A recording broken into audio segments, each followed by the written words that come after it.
right, guys, we're back. I'm George Mossey. This is my co-host, Heather C., 90 Day Fiance, Season 9, Episode 12. This is part 2 of the podcast. So I want to jump in and talk about pregnancy tests. So Ariel had a pretty interesting situation happen. It was actually wedding dress shopping for her and Leandro, which was already weird. And it got weirder when she felt sick, and Leandro thought, well, maybe you're pregnant.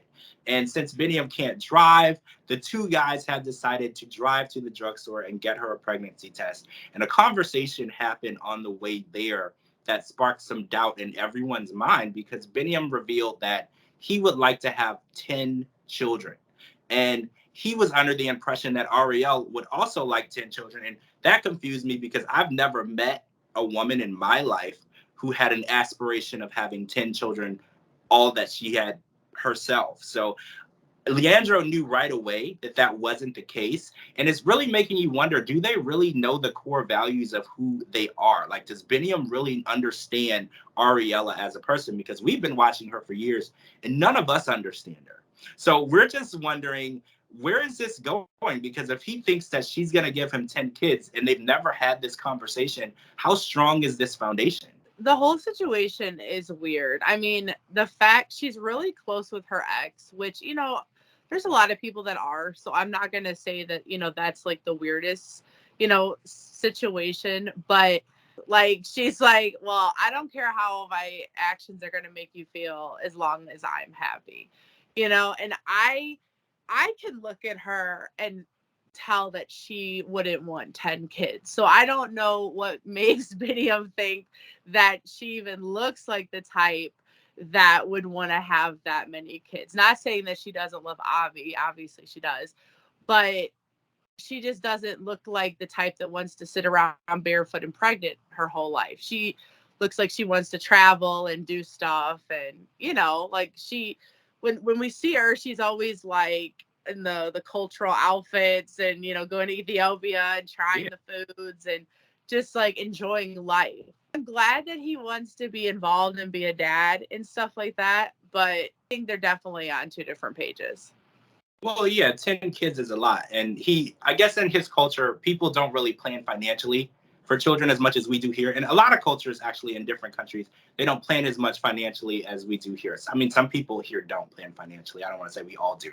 But for some people, like he said, if it happens, I'm happy and I welcome the baby regardless of the situation. And Ariel, I felt like it was out of character for her to give birth to Avi. So to give birth to 9 more kids, that would just be insane, especially in their situation. They're both kind of having a war of who's going to be the main provider of the family. Ariel is trying to make it Biniam. Biniam is trying to make it Ariella. So we don't really see how 10 kids would even be feasible for that situation. Speaking of situations, I want to talk about Cara and Guillermo because we got an update on their wedding status. So after the passing of his brother, Jose Joaquin, Cara decided to take him to a rodeo, an American-style rodeo, because apparently he has been to different rodeos in Venezuela. They're a little more aggressive than ours. They actually they knock the bull over and grab it by its tail and it's very aggressive. We don't do that here. Like here, if the most threat is the bull to us, we would never attempt to try to take a bull off of his feet. But we did find out that Cara had a change of heart, and she is going to give him a medium-sized wedding. So they're kind of meeting in the middle. Instead of going to the courthouse, she's going to give him the wedding that he has asked for in a smaller version. The only issue is they have 3 weeks to do so. So they're very late in the game. And I know from booking events and parties and doing things, 3 weeks is literally impossible to book a venue.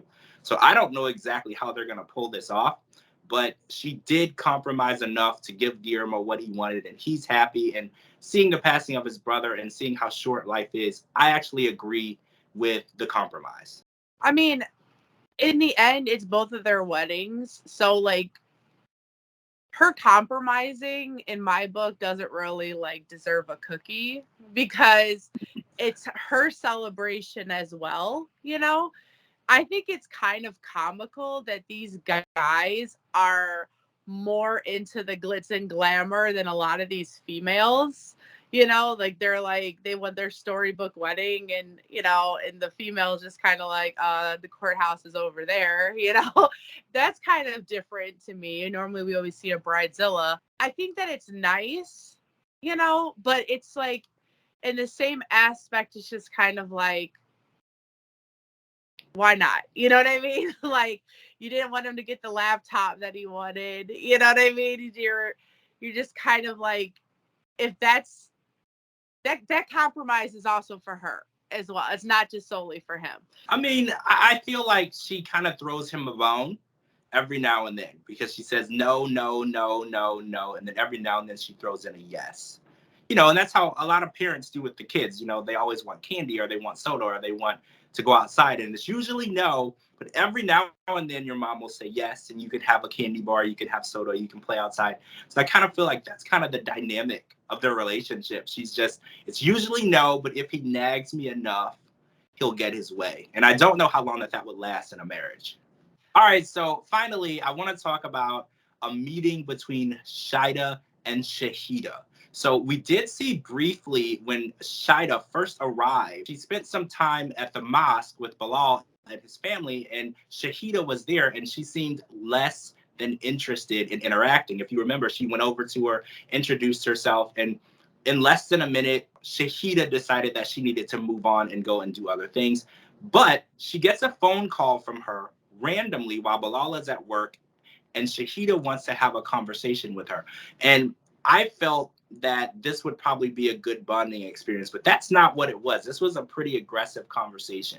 So Shahida feels that she needs to protect her children's assets and her children's best interest. And she wants to know whether or not Shida is in it to come over and take away those assets from her children. And what always gets me is when people ask questions like this. If someone has bad or impure intentions and you ask them about the intentions, they're never going to tell you that. So I think the best way for her to have gotten to know what she wanted was to get to know her. And by her avoiding her and not being around and purposely removing herself from the situation is going to leave her not knowing anything about her. And Shida had made it clear, she's like, I was an established woman in Trinidad. I had my own business. I had my own yoga studio. I had newspaper articles written about me. I'm not here to try to capitalize on a lifestyle, because she had her own life in her home country. She's there because she genuinely wanted to be with Bilal. And I kind of feel like I didn't like the energy of the conversation. I kind of felt like it was an attacking type conversation. I feel like she has been the butt of everybody's joke and attack since she came to America. She, like you said, was established. She lived her own life. It wasn't like some of these scenarios where we see where they live in like a hut and, you're like, okay, I can see why they want to come to America. She was living her best life. Like, she just wanted to find love. So she never once said she wouldn't sign that paperwork. So for his ex-wife to get involved and be so aggressive about it was ridiculous, and it wasn't necessary. I felt like Bilal and his family, not his kids are pretty chill, but like, they've been playing this bully role to her since day one, from playing the joke on her. It's like, imagine how she feels as a person. You're basically saying you don't trust her, you think she's trash, you think that she's there, for all the wrong reasons. I mean, you started the relationship off with trying to say that you live somewhere you didn't, and, to have this lifestyle. And now you have your ex-wife, like, oh, I'm going to get my money. Like, that's crazy. Like, she never said she wouldn't, but why does she always have to take back seat? All she said is like, I'm getting older. I want to be a mom. You have 2 kids. I don't have any. And I want a chance to be a mother and have my own child. So if you're going to throw a contract in my face, then I want to put a paragraph in there somewhere. And I don't fault her for that. And if he can't, get with that, then she needs to take that time and go elsewhere, Because I personally, aside from the financial aspect of all of it, I don't see what's worth saving this relationship. It has been a red flag from the jump. She has been basically undercover bullied.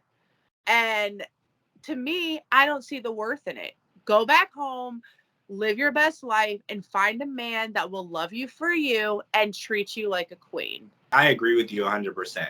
She deserves to be respected. And like you said, his family has been trying to, it's intimidation tactics. They've been trying to intimidate her and make her feel that she can't speak up and she has to do whatever he says or what they say she should do. And I don't like that, because in a marriage, it's an equal partnership. And sending his ex-wife, Shahida, over to intimidate her, I think was really low. Honestly, I do.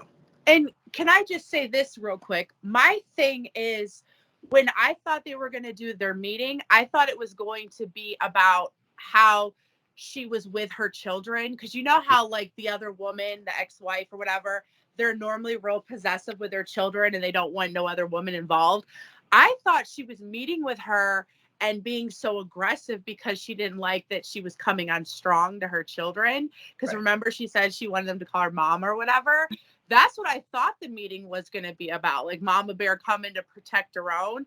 So when I saw that it wasn't even about that, it was about money, that really disgusted me, because he's going to take care of his children regardless.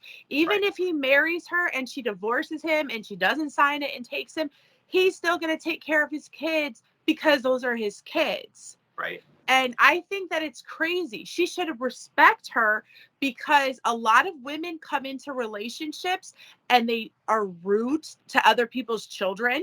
They do not accept them. So the fact that she stepped in and wanted to play such a mothering role to his children, she should have got commended for that, not coming at crazy. And I'm sorry, I just had to put that out there, because that's the part that bothered me the most. Because she should say, hey, thanks for being there and looking out for my kids when I'm not there. Thank you for treating them as your own, because at least you can trust they're in good hands. I agree. Shida is a catch. And everyone that she has encountered since she got here is trying to make her feel otherwise. And I want to make sure, Shida, you're a catch. You're a good woman and you're a good wife and you're going to be a good mother. So don't let anyone make you feel any way otherwise. All right, guys, that's it for part 2. That's what happened this week on 90 Day Fiance, season 9, episode 12. We will be back to discuss episode 13 with you, of course. And make sure you're live tweeting with us every Sunday night. I'm George Mossey. This is my co-host, Heather C. Thank you, guys, and we'll talk to y'all really soon.